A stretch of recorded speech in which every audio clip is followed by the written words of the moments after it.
नमस्कार, स्वागत आहे तुमचं एका नवीन व्हिडिओमध्ये। आज आपण जाणार आहे अष्टविनायकमधील वरदविनायक गणपतीला। तर आपल्या दिवसाची सुरुवात झाली इडली वडा आणि सांबर चटणी खाऊन। बिना किकच्या गाडीला रेस देऊन निघालो आपण ठरवलेल्या मार्गावरती। रस्त्यावर जाताना आम्हाला मॅरेथॉन दिसलं। मनाला वाटलं पळू, पण आमचं डेस्टिनेशन वेगळं होतं।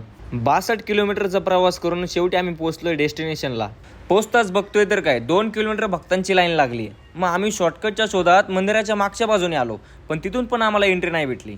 मग आम्ही डिजिटल दर्शन घेऊन निघालो, पण त्यात बोललो आता प्रसाद घेऊन जायला पाहिजे। मग प्रसाद घेतला आणि निघालो एका नवीन स्पॉटकडे। रस्त्याने जाताना गाडीत बैल बघून आम्हाला आमच्या गावाची आठवण आली।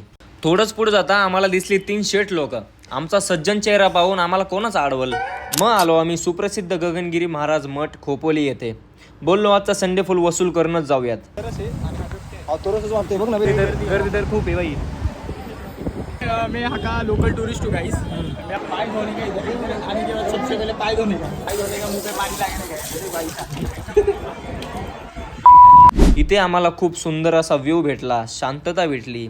त्यात आम्हाला खूप भारी एक गुफा पाहायला भेटली, गौशाळा पाहायला भेटली। आम्ही गौशाळेत खूप टाइम स्पेंड केला। तुम्हाला जर असा टाइम स्पेंड करायचा असेल तर नक्की विजिट करा इथे खोपोली येथे। इथे भक्तांसाठी प्रसाद सुद्धा दिला जातो। तर आजच्यासाठी एवढंच। भेटूयात एका नवीन व्लॉगमध्ये। व्हिडिओ आवडले असेल तर नक्की कमेंट करून सांगा। जय हिंद, जय महाराष्ट्र।